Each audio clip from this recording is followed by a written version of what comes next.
Somewhere in the world one day, there were two frogs.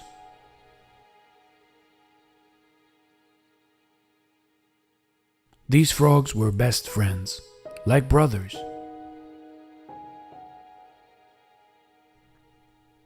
One was fat, the other one was thin. But they got along well, nevertheless. Always looking for trouble and adventure, they were hopping around the countryside when suddenly they saw a farmer leave a bucket in front of a stable.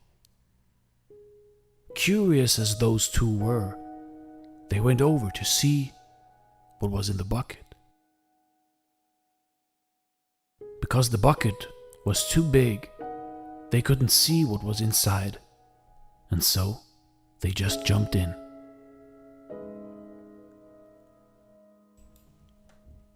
The bucket was filled with milk, but they couldn't get out as the sides were too slippery, so they were just swimming around. They swam and they swam, but still couldn't get out. After 1 hour, the fat frog said to his thin friend frog, "Brother Frog, there's no use paddling any longer. We're just going to drown. We will die. It is inevitable. So we might as well give up. There is no point. No one will come and save us. Nor will we turn into butterflies and fly away. We are doomed." But his friend replied, "Hold on, brother Fat Frog. Keep paddling. Somebody will get us out, eventually. As long as we don't give up, we won't drown and we can't die." And so they continued paddling for hours. As the sun started to go down, the fat frog said, "I can't go on any longer. There is no sense in doing it because we are going to drown anyway. What's the use? I have given up already." And the fat frog stopped swimming. He gave up, and he drowned in the milk, and he died. The skinny frog was devastated that he had lost his best friend since pond days, and couldn't hold back his tears.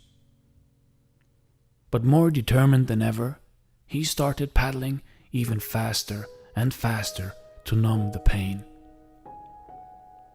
Suddenly, at around midnight, he noticed that he had turned the milk into butter because he had been paddling for so long, and so he was able to jump out of the bucket. He let out a joyous yell and jumped back into the woods. He was alive. He had made it. But he was also sad because he lost his best friend. He knew that he hadn't been able to help his fat friend. Because once his friend had made the decision to give up, he was doomed. You see, we never lose as long as we don't give up. Years later, he married a frog lady and had lots of frog sons. He named them all after his fat frog friend to keep his memory alive and because he missed him so dearly. And every night he would tell his frog children the story of the fat frog who gave up, so that they would never give up in life. See, life is hard, but you have to be harder and smart. Always be grateful for what you have and never give up. Because as long as you don't give up, you can't lose. Thanks for watching. Stay blessed, everyone. This is Dare to Do Motivation. Please subscribe and hit the like button if you like this story.